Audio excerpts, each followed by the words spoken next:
Nas camadas inconscientes do psiquismo, sobrevivem, quando se acreditava que estivessem eliminados há muito tempo, os instintos incultos e amorais, os complexos de representação primitivos da nossa infância e adolescência, como estão subtraídos ao poder de moderação, de controle, de direção da consciência. Podem perturbar a harmonia lógica, ética e estética do ego consciente, provocando explosões de paixões, de atos inoportunos, ineficazes e compulsivos, e muitos sofrimentos e dores inúteis.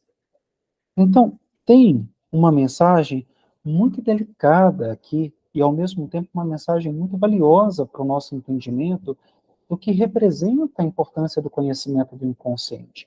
Porque quando eu tento fazer o processo de adequar esse sujeito à vida social, ao que se espera dele, a ser um sujeito produtivo, a ser um sujeito adequado às normas da nossa sociedade, do nosso modelo cultural, tudo que eu faço, de alguma forma, é estabelecer para esse indivíduo uma espécie de matriz de comportamento que ele deve seguir, mas que nem sempre diz respeito àquilo que efetivamente ele deseja.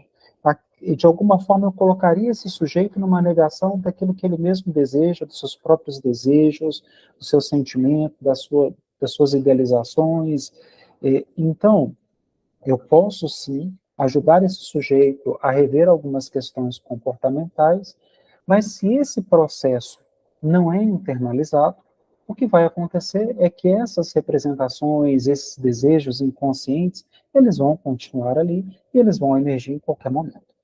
Eles vão continuar cobrando um preço desse sujeito, ainda que seja o preço, como diz o Ferenc aqui, que eu achei muito oportuno, à custa de muitos sofrimentos e dores inúteis.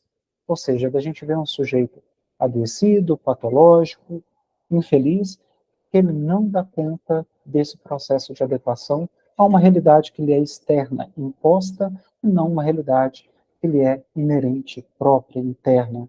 Então, a gente tem que, a partir daí, pensar o quanto esse processo de adequação ele é importante para o sujeito. Então, por exemplo, eu posso entrar para questões objetivas de quais são os prejuízos, por exemplo, do uso de um entorpecente, de um cigarro, ou os problemas que, por exemplo, o tabaco traz para a saúde desse sujeito, ou ajudá-lo no processo de buscar uma ressignificação para isso e rever seu comportamento, a forma como ele consome, como ele não consome o tabaco. Mas se eu não olho para a origem, por que esse sujeito fuma? O que leva esse sujeito a fumar? Que relação ele desenvolveu com o cigarro? O que o cigarro representa para ele? O que o cigarro proporciona para ele em termos afetivos? Eu jamais vou conseguir ajudar esse sujeito a simplesmente abandonar o cigarro. Ele pode abandonar por um tempo, porque, assim como o hipnólogo, ele vai ouvir aquela sugestão e vai entender que aquilo é o melhor para ele. Ele pode, durante um tempo, acatar aquela sugestão como correta, aquilo que faz sentido para a vida dele, até que, em algum momento, ele percebe que aquela influência não fez muito sentido e que a vontade de fumar é muito maior e que ele tem muito prazer com o cigarro, muito prazer em fumar, e especialmente quando ele percebe o cheiro do cigarro, que a gente observa muito na questão dos fumantes que deixam de fumar, eles falam, nossa, quando alguém fuma do meu perto de mim, parece que eu estou, sabe, que até fumando junto, você encontra um prazer até de inalar a fumaça ao lado daquele que está ali fumando, mesmo que ele não fume. Então, ele se nega a fumar porque ele reconhece os prejuízos para a saúde, mas ele continua sentindo prazer na inalação daquele cheiro típico do tabaco. Então, é um exemplo para a gente pensar que ambas abordagens, todas as práticas terapêuticas, elas fazem muito sentido. O Freud fala muito sobre as psicoterapias, e as psicoterapias todas são válidas, todas são realmente importantes, e isso vai depender muito do momento de vida que o paciente, que o sujeito está vivendo. Porque vai ter momento que ele precisa, sim, de uma intervenção um pouco mais objetiva, mais direta, que ajude a ele a rever essas questões mais comportamentais, mudanças rápidas de comportamento. Tem questões que estão aparecendo como prejuízos no trabalho, prejuízos no estudo, ele está com dificuldade de concentração, ele está se sentindo praticamente, como diz o pessoal aí na linguagem deles, eles estão procrastinando, e aí tem uma série de questões que ele precisa tentar resolver rápido. E ele começa a fazer alguns tipos de intervenções, de práticas, segue algumas sugestões, segue a orientação dos terapeutas, e funciona para ele provisoriamente.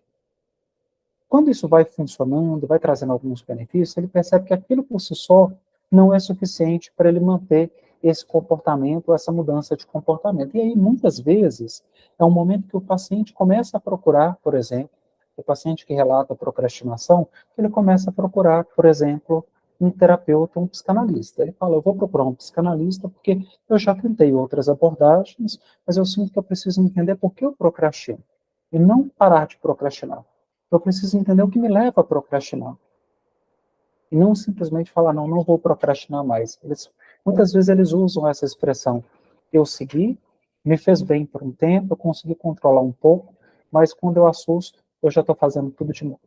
Porque eu não consegui mudar esse hábito. Então agora eu quero entender por que eu mantenho alguns hábitos que não são saudáveis para mim.